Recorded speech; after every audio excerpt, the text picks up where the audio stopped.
mundo. É um prazer estar aqui hoje para a gente estar trocando um pouco de informações, trazendo algo interessante sobre o mundo do agronegócio. Vamos falar hoje sobre um tema que é muito importante, né, e é um dos pilares atualmente da economia brasileira. Então, nosso foco hoje será trazer, né, os fatores socioeconômicos e, especificamente, o seu impacto sobre o setor sucroalcooleiro, com base o polo produtivo aqui em Goiás, o principal polo. Então, vamos fazer uma abordagem, na verdade, de estudo de caso. Vamos pegar um caso, vamos aplicar um conhecimento dentro desse modelo. Acho que fica muito mais prático, muito mais fácil da gente estar falando sobre o agronegócio, especificamente o setor sucroenergético, que é a nova denominação, né, que nós temos desse setor. Primeiramente, um pouquinho de mim, né? Meu nome é Jean Nassif, sou professor do Instituto Federal Goiano, estou lotado no campus Rio Verde. Atualmente sou pós-doutorando em administração pela Universidade Federal de Goiás e tenho duas linhas de pesquisa que eu tenho atuado nos últimos anos. Primeiro, essa que diz respeito à questão da economia agrícola, e também eu tenho trabalhos, e agora vou, né, focar no meu pós-doutorado, na questão da meritocracia organizacional, dando ênfase à questão dos comportamentos dentro das empresas, né?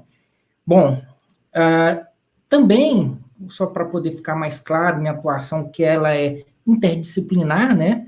E, por isso, eu tenho mais de uma linha de trabalho. Dá trabalho é fazer o trabalho multidisciplinar.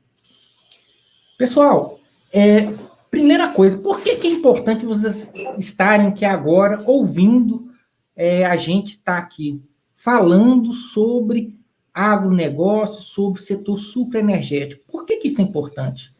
Primeiro, vamos pelo aspecto do negócio. O negócio sucroenergético, ele movimenta muito dinheiro. Ele realmente é uma forma que os municípios têm de alavancar a sua economia. Se a gente parar para pensar agora no PIB do Brasil, né, especificamente no ano de 2019, nós vamos ver que ele girou por volta de 7,3 trilhões de reais. O agronegócio movimentou ali em torno de 21%, 1,5 trilhões de reais. Agora, especificamente o setor sucroenergético, ele representa 10% do PIB do agronegócio, cerca de 140, 150 bilhões de reais que nós estamos falando, o que seria em torno de 2% do PIB nacional. É bastante dinheiro, então é algo que merece atenção.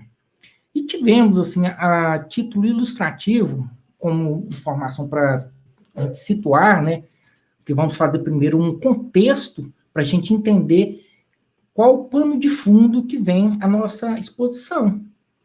Então, veja bem, só na safra 2019-2020, a matéria-prima processada cresceu cerca de 2,9%, né, em relação à safra 2018-2019, mesmo com uma redução de área plantada de 2%. O que isso significa? Que estamos tendo ganho de produtividade no campo, né?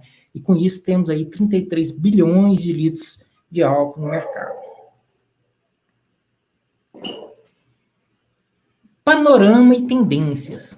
Aqui eu vou fazer sempre um contraponto entre o ano de 2005 e a atualidade. Mas pegando dados oficiais, pegamos um período de 10 anos para a gente entender como as culturas, os principais produtos, os produtos mais tradicionais do campo, na nossa região de Goiás, do Centro-Oeste, e comparando com o Brasil, como que elas variaram, né? Se a gente pegar aqui Brasil em linha azul e Goiás em linha verde, vamos perceber o seguinte, que Goiás vinha, de certa forma, né, como estamos em escalas diferentes aqui, volumes, na verdade, de produção diferente, nós vamos perceber que existe uma acompanhamento de Goiás com as tendências nacionais, ou seja, o crescimento do agronegócio foi replicado nos últimos 10 anos, nos últimos 20 anos, do Brasil e assimilado por Goiás, pelo estado de Goiás, né? Bom, eu falei para vocês que nós vamos fazer, na verdade, uma análise de fatores socioeconômicos que impactam, né, o setor sucroenergético, mas vamos pegar um estudo de caso, um caso específico, ou seja, o principal polo produtor do estado de Goiás, que é o município de Quirinópolis. Então, achei por bem trazer uma baliza para a gente entender, porque existe muita informação empírica em torno desse mercado, desse setor do sucroenergético. Alguns falam que, na verdade, ele traz a monocultura e só por ser monocultura é um atraso para as regiões que eles são implantados. Mas será que isso é uma verdade perene ou uma verdade concreta? Então, alguns dados. Em 2005, Quirinópolis era um município onde tinha, né, 298 mil cabeças bovinas, tinha 0 de cana-de-açúcar a nível comercial, tinha uma produção de milho e soja relevante. E, especificamente, se a gente for lembrar aí, foi um período muito ruim para, principalmente, o mercado da soja, né? Que foi um período onde nós tivemos a ferrugem, né? Que atacou essa cultura. Por que eu trouxe o ano 2005? Porque foi o ano que as indústrias sucroenergéticas começaram a ser implantadas no município de Quirinópolis. Então, a partir daí, houve-se o quê? Uma mudança de paradigma, onde nós pegamos aí 10 anos para frente, com as mesmas culturas, e percebemos, olha, houve uma estagnação, na verdade, uma pequena redução na pecuária, né, de corte, e isso daí é algo que modificou um pouco, e vamos ver à frente, né, o uso do solo, o uso da terra. Tivemos um crescimento super exponencial da cana-de-açúcar. E o milho acompanhou um pouco, até porque nós vamos ver um pouco mais à frente, o milho agora, de 2018, 2019, principalmente, tem se tornado um parceiro da cana-de-açúcar, né, na extração, não somente do etanol, né, mas também com a produção dos seus derivados. Então, eles têm sido consorciados aí. E a soja, ela houve uma redução também diária, né? Olha que dado interessante. O primeiro ano de plantio foi a safra 2016, 2006, 2007, no município de Quirinópolis, e ocupou 3.418 hectares de área plantada. Já pegando também 10 anos para frente, para a gente, né, fazer uma correlação paritária, a safra 2016-2017 já se teve, né, 86.262 hectares plantados. Então, veja como essa cultura realmente cresceu no município, dinamizou o município. E vamos mostrar muitos dados aqui nesse sentido. Bom, então, pode surgir, então, a pergunta. A cana tomou conta de Quirinópolis, o principal polo produtor do estado de Goiás, do Centro-Oeste? Não exatamente, ainda temos bastante áreas. Aqui nós temos, nesse quadro, as 4 principais cidades, municípios, na verdade, produtores a partir da indústria sucroalcooleira, à base de cana. Morro Agudo, em São Paulo, Rio Brilhante, Mato Grosso do Sul, Uberaba, Minas Gerais, e Quirinópolis, Goiás. Esses 4 municípios, ano a ano, safra a safra, se revezam de certa forma na liderança, no segundo lugar, mas estão sempre nos últimos anos entre os 4 maiores produtores do Brasil. né? Lembrando que eles estão dentro da área do centro-sul, né, de produção sucroalcooleira, que é a região mais forte do Brasil, mais representativa. Mas a gente consegue observar que o município de Morro Agudo ele está bastante ocupado, tem a sua área disponível para culturas, né, e produção agrícola, já está ocupada em 71,32% com essa cultura sucroenergética. Rio Brilhante, 22%, aproximadamente, Uberaba, 16%, e Quirinópolis, 19,54%. O que isso indica? Indica que há espaço ainda de crescimento dessa cultura e desenvolvimento das demais, ou seja, não há necessariamente uma imposição de monocultura, mas sim uma representação de forte presença, né, da cana-de-açúcar no município.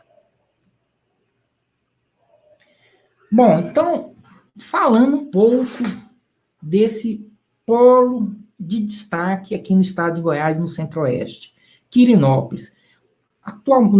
Baseado no ano de 2019, nós temos uma população estimada de 50.065 pessoas, um PIB per capita interessante de R$ 34.503, já com uma produção em toneladas em torno de 1.365.000 em açúcar e etanol, 886 milhões de litros. Veja o volume, a importância desse produto no agronegócio da região. E isso a partir de 2 unidades fabris, de 2 plantas de fabricação sucroalcooleiras. Atualmente, o município também possui o IDHM, né, que é um índice importante de desenvolvimento humano, de 0,74, um bom índice. Agora, estamos falando do case de negócio Quirinópolis sucroenergético. Olhem esse dado. O crescimento na arrecadação do ICMS de 2005 para 2019. Veja, saiu de 5,6 milhões de reais anual para 35 milhões e um pouco mais que 35 milhões, na verdade, porque aqui são dados aproximados. O tanto que exponencialmente esse município passou a arrecadar. E vamos ver a partir de outros dados que isso, de certa forma, né, contribuiu aí para o desenvolvimento socioeconômico do município. Isso são dados do Cefaz, tá, pessoal? Bom, ainda trazendo o pano de fundo dessa nossa fala, né,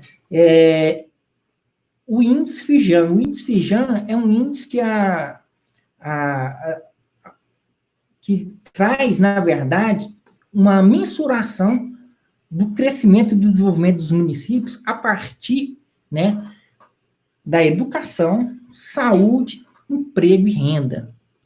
Então, o município saiu de um índice de 2005, que era classificado como moderado, para uma classificação no nível mais alto, né, que aqui a gente consegue ver que ele está na faixa verde, em 2016, que foi a última mensuração desse índice.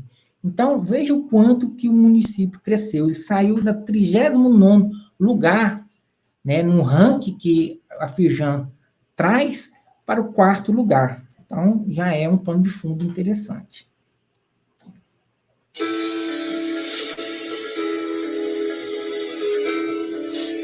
Quirinópolis é um dos municípios mais promissores do país. Sua localização geográfica é privilegiada. Rodovias pavimentadas, ferrovia norte-sul e a proximidade com o Porto de São Simão facilitam o escoamento da produção. A cidade conta com excelente infraestrutura, com 100% de água e esgoto tratados. Todas as ruas são asfaltadas.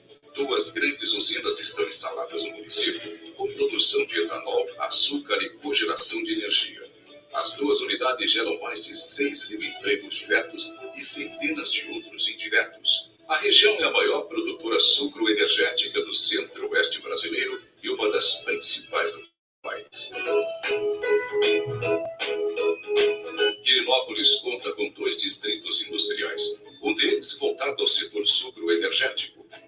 instalada uma unidade do SEBRAE, enquanto o outro abriga empresas de diversos ramos. O comércio e a indústria de Quirinópolis são fortes, com mais de 5.000 empresas. Atividades rurais incrementam a economia do município. Gado, leite, peixe, milho, soja, capim e muitas outras. Os hortifrutigranjeiros produzidos na zona rural são vendidos em feiras implantadas pela Prefeitura. Na educação, Quirinópolis conta com diversas unidades que oferecem desde o ensino infantil até os cursos superiores. Então, vejam nesse pequeno trailer aí, né, um pouquinho, né, uma amostra de como o município está hoje, bem diferente do município de 2005, com 37 mil habitantes. Mas ainda assim, trazendo um pano de fundo, trazendo uma contextualização para a gente entender esse negócio, essa mudança de paradigma do município no desenvolvimento do agronegócio, é importante a gente falar que só foi possível, primeiro, que em 2003 tivemos o advento do carro biocombustível, né? E com isso, nós, clientes, consumidores, fizemos explodir a demanda a nível, né, bastante expressivo, onde que demandou toda essa expansão da cultura. Agora, a nível mundial, existe uma discussão sobre a possível concorrência alimentar que essa cultura traz, ou seja, ela começa a ocupar lugar onde a pecuária, que daria carne, leite, né, entre outras culturas tradicionais, que poderiam estar fornecendo alimento e trazendo preços mais acessíveis. Então, existe a nível mundial, principalmente artigos e publicações e pesquisas a nível Europa, que façam essa discussão e que não podemos deixar de trazer. Agora, a nossa preocupação, e a partir de agora seria a parte original dessa nossa apresentação, que nós viemos e desenvolvemos em 2018 e 2019 um estudo no município sobre esse segmento, né, produtivo, para poder a gente entender melhor. E aí, nós buscamos, junto aos produtores, formatar indicadores que pudéssemos, né, mensurar se realmente foi um negócio interessante ou não. Não somente a nível de município, porque existem diversas pesquisas nesse sentido, em diversos municípios no Brasil inteiro, mas, na verdade, a gente queria caracterizar esses fatores socioeconômicos, né, especificamente do município, que é um município de relevante produção. Então, preocupamos com a questão do êxito, da associação dos produtores, da questão da sucessão dos proprietários, daqueles que tocam o negócio. Criamos 3 cenários, né, de comparação entre a remuneração antes da produção de cana com outras culturas, pecuária, com a cultura tradicional pré-existente, e com o fechamento da safra 2017-2018, para poder a gente comparar o que seria o antes cana e o momento cana que os dados foram coletados. E também um pequeno parâmetro sobre patrimônio rural, que é uma discussão grande que existe nesse segmento. Só para a gente entender quem foi essas pessoas, quem são esses produtores, nós tivemos um pouco de sorte nesse sentido. O Censo Agropecuário 2017 ocorreu, né, e em 2018 nós estávamos em campo fazendo a pesquisa. E aí, olha que interessante, o azul é o perfil geral dos produtores do município de Quirinópolis, trazidos pelos dados do IBGE. E o de verde é o que nós fizemos, a pesquisa que nós fizemos. E nós conseguimos, depois, comparando, perceber que existia boa similaridade, né, em alguns dados, como formação desses produtores. Aí já achamos um pouco de diferença. Os produtores da área sucroenergética, eles têm uma tendência para uma formação de nível superior, em geral, mais secundária. Fizemos também, e também era um parâmetro do IBGE, se esses produtores participavam de exposições, treinamentos, que davam conhecimento técnico sobre as culturas que eles desenvolviam. E percebemos que pessoal que migrou para o sucro energético, eles se colocam mais, que participam, que são atuantes na área do conhecimento, da busca de novos conhecimentos. E o IBGE já conseguiu, a nível geral, pesquisar que a maioria, né, também são, mas em menor proporção do que da nossa pesquisa. Conseguimos também visualizar que os produtores pesquisados, eles estão na faixa etária de 55 anos e que eles se agrupam em 3 clusters por formação de faixa etária. Algo também bastante impactante, porque, assim, geralmente, esse tipo de pesquisa, eles não pegam a dimensão social, principalmente do produtor rural. E nós conseguimos mensurar que, com a implantação dessa nova, no setor econômico, desse pujante setor econômico, as propriedades que trabalham no setor sucroenergético, elas reduziram o êxito rural em 9%, ou seja, depois que implantaram, agregaram mais pessoas no campo. E isso vai ao contrário do que é a tendência nacional no campo, que é do êxito positivo, né? Eles consideram, em grande maioria, que a associação é um forte fator de sobrevivência e desenvolvimento no mercado, e tem um índice de 1,44 de sucessão familiar, que indica que existe uma sucessão no horizonte. Fizemos também outras análises aí, para a gente poder perceber o que estava acontecendo com os patrimônios, porque é outro fator muito debatido no meio onde as usinas se instalam, né? Acaba com o patrimônio rural, principalmente cerca, curral, não acaba, tal. E que conclusão que nossa pesquisa chegou, verificando junto aos produtores? Que há uma redução, sim, forte das divisas, das cercas, né? E uma redução discreta dos currais, das áreas que trabalhavam no pecuário, né? Até porque ele se mantém, porque geralmente vira depósito depois que as indústrias vão, sucroalcooleiras se instalam ali, que muitas divisas deixam de ser necessárias, né? Mas também fizemos testes estatísticos, e aqui começa a parte mais científica da nossa pesquisa, né? Fizemos várias verificações de correlação, e, por exemplo, a maioria deu algo, assim, bem dentro da lógica, né? Extensão e conservação de cerca tem uma relação direta positiva, cerca e curral, sua conservação também, isso explica, né, que à medida que se cuida das cercas, das divisas, dos currais, de forma uniforme, né, que a extensão e a conservação dos currais também tem uma proporcionalidade, porém, o êxito rural e a conservação das divisas e das cercas são inversamente, ou seja, quanto mais êxito tem, ou seja, mais pessoas saíram das propriedades, pior fica a conservação das divisas, né? Então, são dados que a gente pode aprofundar com outros estudos, mas que são bastante relevantes e interessantes.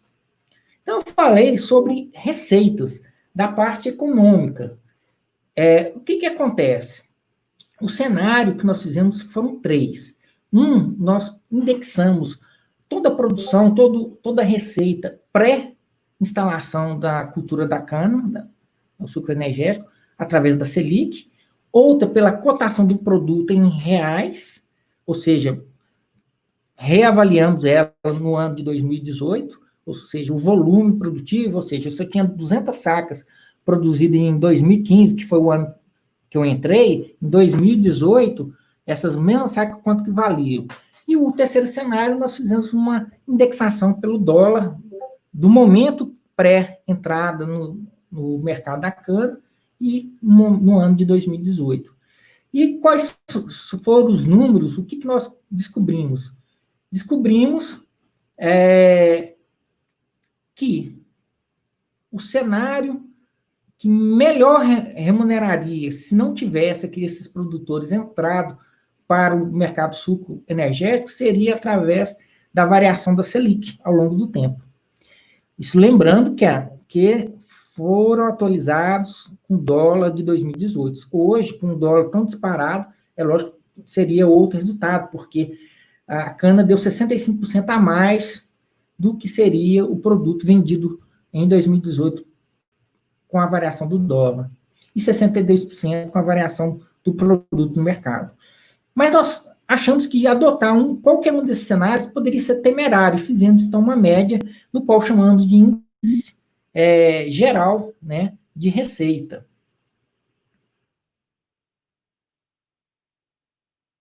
Também fizemos uma apuração do lucro, né, e depois fizemos dos custos. Então, qual era o custo do produtor antes e depois que entrou para o setor sucroenergético, passou a ter cana na sua terra? E aí, nós tivemos que fazer uma distinção entre arrendador e fornecedor, porque são especificações diferentes. O arrendador, ele deixa, né, o terreno dele para os produtores produzirem. E percebemos que o arrendador, né, o custo é lógico que reduziu bastante, porque ele praticamente teria custos de receita, de tributação, e o fornecedor não, é aquele parceiro que produz a cana dentro da sua propriedade. Então, aí esse teve uma elevação dos custos. Mas, quanto ao uso da terra, o que nós percebemos e que ficou determinado com o estudo? Que, conforme diversos estudos, é fato, a pecuária, ou as terras que tinham pecuária nela, foram as áreas mais afetadas, foram as que mais mudaram, são as mais propensas a mudar para a indústria da cana.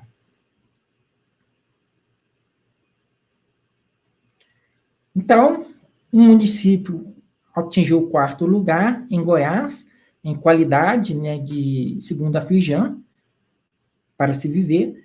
Os indicadores socioeconômicos foram apurados no primeiro momento.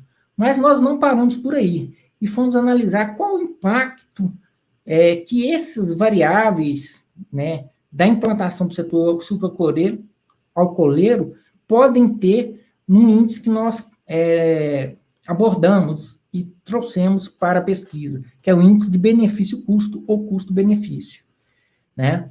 E pensando que existe hoje uma nova agricultura desenvolvimentista, onde queremos, né, que otimize o uso da terra, pensando que cada vez mais os indicadores financeiros são relevantes para o setor do agronegócio, que as cadeias agroindustriais precisam ser melhor estudadas e analisadas, fomos atrás de estudos, né, que trouxessem análises multivariadas sobre as variáveis, fatores que influenciam o índice de custo-benefício, para a gente poder determinar a causalidade dos resultados desse lugar, desse foco de estudo, né?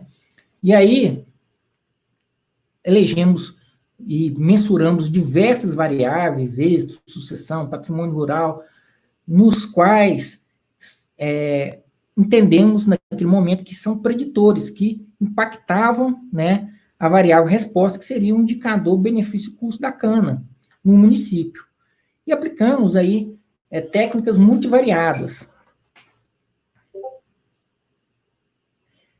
que essas técnicas multivariadas possibilitaram? Primeiro, nós pensamos, como colocar dentro de uma regressão linear, múltipla, todas essas variáveis. Então, vamos fazer primeiro testes e seleções estatísticas de normalidade, né?